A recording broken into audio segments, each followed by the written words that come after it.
Captain Ibrahim Traore is on the verge of being terminated. Since nothing similar has ever occurred in Africa, as it is happening today, things are truly getting serious. The idea that an African leader would rebel against the Western nations, reducing their power and driving them out, was unthinkable. Ibrahim Traore, the president of Burkina Faso, recently declared an open conflict with the Western powers. In other words, he is directly endangering Western powers through his actions and agreements. For the West, these acts represent a kind of threshold, and any African leader who disobeys them will be terminated or replaced. However, the conspiracies and murder plans failed because Ibrahim Traore did something unexpected for the West. In particular, what did Ibrahim Traore do? In this video, let's learn about that. Ibrahim Traore was the first to breach the line that Western elites did not want African leaders to cross. Infuriating the West, he then overtook it. His method is brilliant. Through his words and deeds, Burkina Faso's military leader, Captain Ibrahim Traore, who came to power in 2022, has significantly changed the nation's ties with the West, especially France. Like many other former French colonies, Burkina Faso struggled with the complicated legacy of colonialism prior to his arrival. France was seen by many as continuing to have a neo-colonial influence, interfering in domestic matters and impeding the progress of the nation. Traore was motivated by this feeling to break off relations with France and declare Burkina Faso's independence. Furthermore, Traore and a large number of Burkinabe residents thought that Western-supported approaches to problems like poverty and terrorism had not worked. A desire for alternate strategies, such as deeper connections with among Western nations like Russia, was sparked by this disenchantment with Western interventionism. Traore's ambitious objectives, which emphasized African unity and independence while opposing outside involvement, were also propelled by a burgeoning sense of Pan-Africanism throughout the continent. But Traore was aware that he needed to unite all forces before he could expel France. It's because it took a lot of strength to bring out and reject something that had crept into the nation's core foundations. He then embarked on a covert operation. The foreign governments were unaware of his future plans when he abruptly began expelling French officials. First, he wanted to remove the curious eyes. The likelihood of sabotage decreases with their level of knowledge. He began his power display by suspending collaboration and long-standing relations with France and expelling the French ambassador. Then, in the name of journalism, he prohibited the French media from disseminating propaganda. After that, he began publicly criticizing Western nations for their meddling in Burkina Faso. Under Captain Ibrahim Traore's leadership, we also witnessed a significant change in Burkina Faso's foreign policy toward Russia, reflecting both sides' strategic concerns, as well as historical grievances and current political realities. Both opportunities and problems for the future of the nation and the larger region are presented by this shift, which is being driven by a deep-seated mistrust of Western powers and the need for alternative partnerships. You should be aware that colonialism and neo-colonial activities are the source of Burkina Faso's problems with the West. The search for new partners has been exacerbated by French interventions in regional conflicts, which are frequently viewed as ineffectual and harmful to local interests. This attitude has made it easier for Russia, which is keen to increase its power and subvert Western hegemony in Africa. As a result, Western nations were paying by the Wagner Group's operations in Africa and disseminated false information claiming the group was committing crimes in the Sahel region. If such were the case, then why were Western nations stationing troops in African nations? This demonstrated the hypocrisy of the West. However, Russia views Burkina Faso as a counterbalance to Western hegemony and a useful ally in its pursuit of increased global influence. The nation is a desirable ally due to its advantageous position and plenty of natural resources. Russia wants to gain influence in the area and become a major force in African politics by providing financial and military support. The connection between Russia and Burkina Faso has taken several forms. Since France withdrew, Russia has taken over as Burkina Faso's main source of military hardware and munitions. The Burkina Faso government's counter-terrorism capacities have been greatly enhanced by this crucial assistance, which has also reinforced its relations with Russia. France favored depriving Burkina Faso military weapons while simultaneously escalating terrorism. But Russia prevented that from happening. Thus, the Western strategy of starting wars and then seeking assistance was unsuccessful. Additionally, Burkina Faso looked to Russia for support in an effort to diversify its economic alliances. Agreements have been reached in the areas of infrastructure development, mining, and energy exploration, providing a lifeline to the faltering economy and setting the stage for more partnerships. Additionally, Russia is a strong ally of Burkina Faso and has become a loud supporter of the Burkina Faso administration on the international front, protecting it from possible punishment and criticism. This unwavering backing has strengthened Traore's credibility and improved his reputation around the world. Here, we should know something. Traore's authority has grown significantly as a result of President Vladimir Putin's personal support. Traore's control over the military, a crucial power foundation, has been reinforced by Putin's acknowledgement, diplomatic backing, and provision of military and financial aid, solidifying his standing as a leader both at home and abroad. You see, in order to elude the Western powers, Ibrahim Traore originally intended to have someone behind him. However, Ibrahim Traore is now one of Africa's most powerful individuals and does not require Russia after uniting his forces. You know, Burkina Faso's foreign policy has seen a significant change since Captain Ibrahim Traore came to office in 2022, showing a clear inclination in favor of Russia. This is due to Traore's desire for partners who can genuinely aid Burkina Faso, rather than plundering and taking advantage of it. Burkina Faso, in turn, gave Russia credibility from Africa, something it had never had before. The Burkina Faso people firmly support Russia's military campaign in Ukraine. Captain Ibrahim Traore declared, "The United States and other Western nations were taken aback by this revolutionary speech. It was a clear declaration of war against the Western philosophies that were influencing Africa." In his remarks, Traore made it clear that the West should no longer assume that what it considers to be bad will also be wrong for Africa. Nelson Mandela said that, and it went on to become one of his most well-known quotes. He had stated that the West should no longer believe that its adversaries will be the adversaries of all nations worldwide. Traore now makes Nelson Mandela's statement a reality, demonstrating to the West his disregard for their opinions. He will act in his own nation's best interests. The day when African nations had to first request approval from Western nations before implementing foreign policies is long gone. Burkina Faso's president, Ibrahim Traore, is announcing a significant change in African foreign policy. His remarks represent a request to depart from colonial-era historical standards, which frequently presumed that African countries inevitably shared the interests and enemies of the West. Burkina Faso and other African nations must base their foreign policy decisions on their own geopolitical, economic, and security concerns, according to President Traore. This contrasts with instinctively siding with the enemies that Western powers see.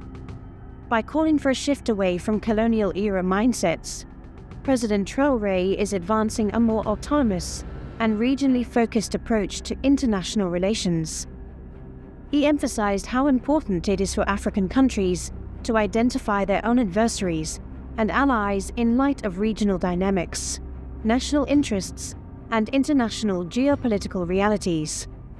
This method promotes a more nuanced and independent understanding of international relations by challenging the notion that everything deemed harmful to the West must also be harmful to Africa. No one has ever done this before.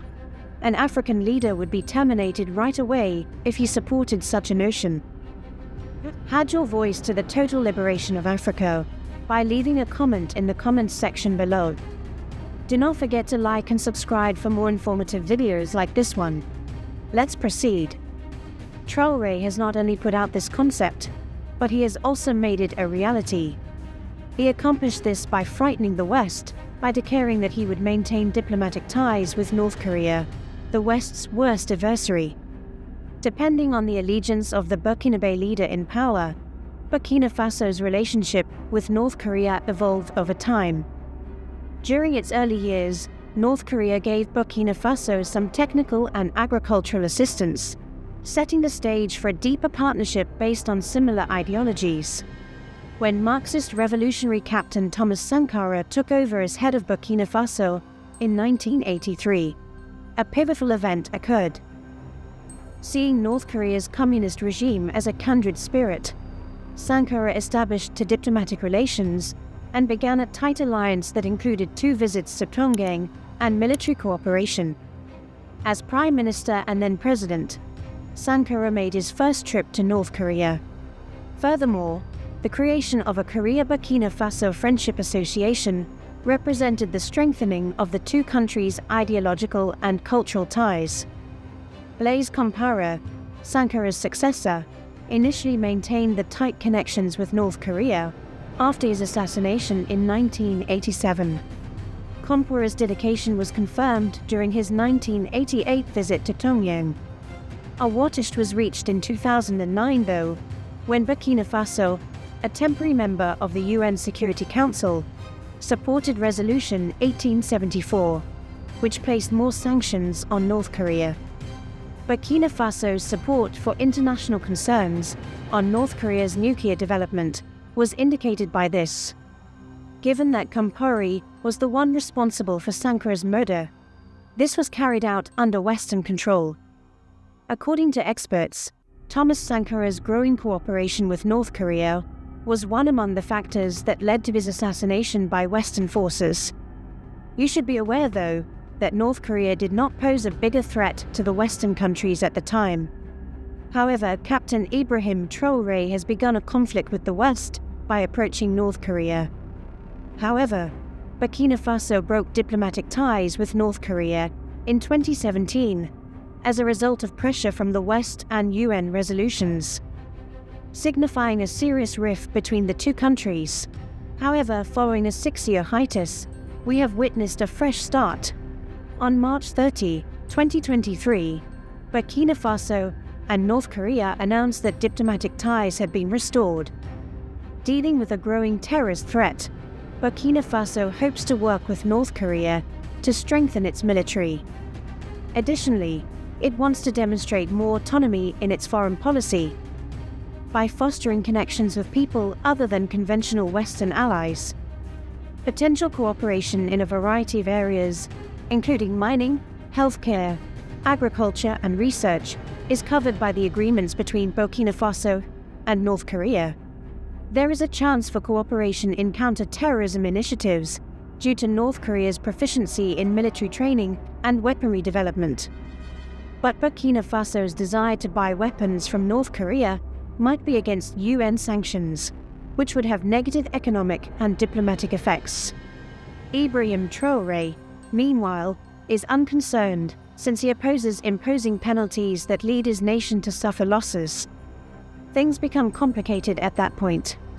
As everyone is aware, North Korea is well known for creating nuclear weapons and has officially declared its intention to do so.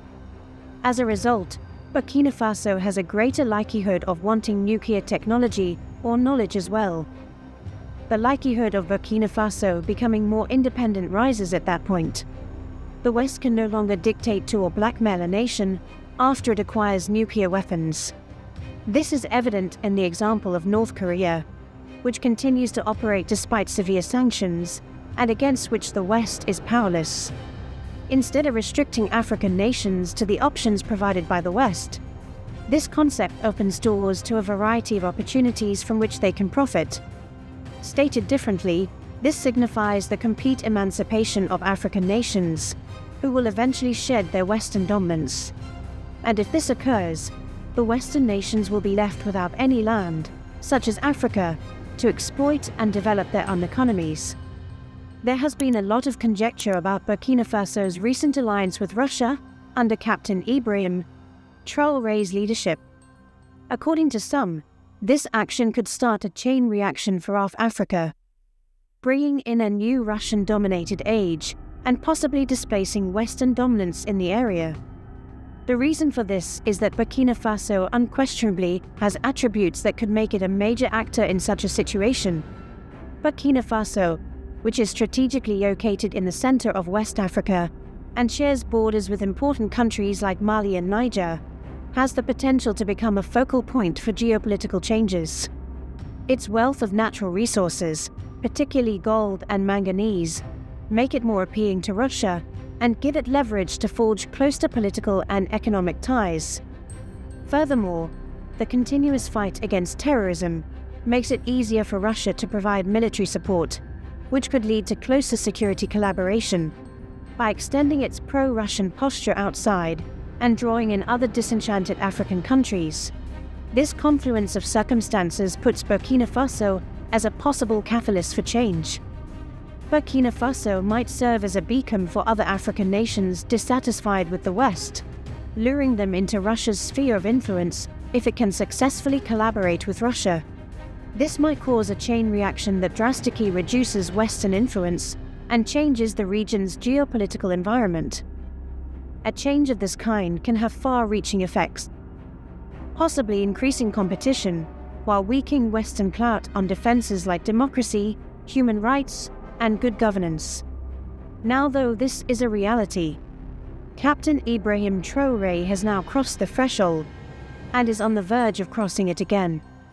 This is due to the Confederation ideas involving Burkina Faso, Niger, and Mali, which feed rumors of a possible Russian-aligned regional group. Increased political and economic integration is the goal of this plan, which could serve as a template for other African countries.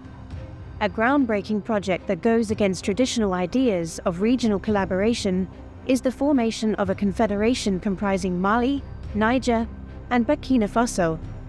By overcoming the limitations of current regional organizations, such as the African Union, this plan aims to establish a new paradigm for African unification. The goal is to establish a strong, continent-wide union that has the capacity to make Africa a major economic and strategic force on the international scene. Currently, Mali, Niger, and Burkina Faso are discussing the idea of adding new members to the Confederation. However, this confederation could become a continent-wide organization if Captain Ibrahim's intentions come to pass, as they have thus far. Fundamentally, the intended confederation emphasizes a common sense of belonging to a greater whole and works to promote unity and a collective identity among African countries.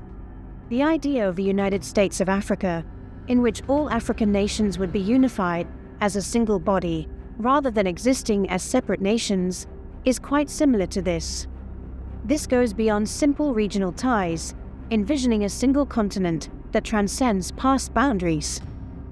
This ambitious proposal, in contrast to existing regional alliances, seeks to bring all African nations together, utilizing their combined resources, knowledge, and clout to successfully tackle global issues and seize opportunities.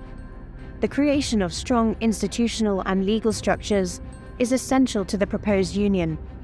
All African nations would be bound by the agreements, which would serve as a strong basis for economic policy, shared governance, and strategic projects.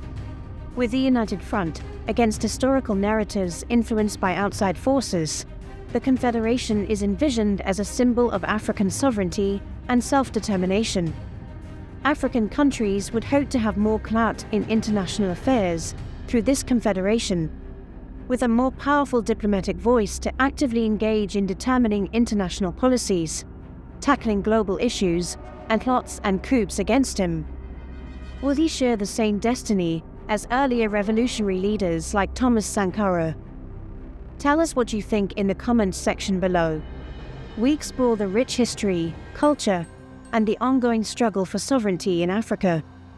Join us in this important conversation by subscribing to our channel. By subscribing, you're not just staying informed, you're becoming part of a movement dedicated to reclaiming Africa's rightful place on the global stage. Hit that subscribe button and turn on notifications so you never miss an episode. Let's work together to spread knowledge and inspire change. Thanks for watching.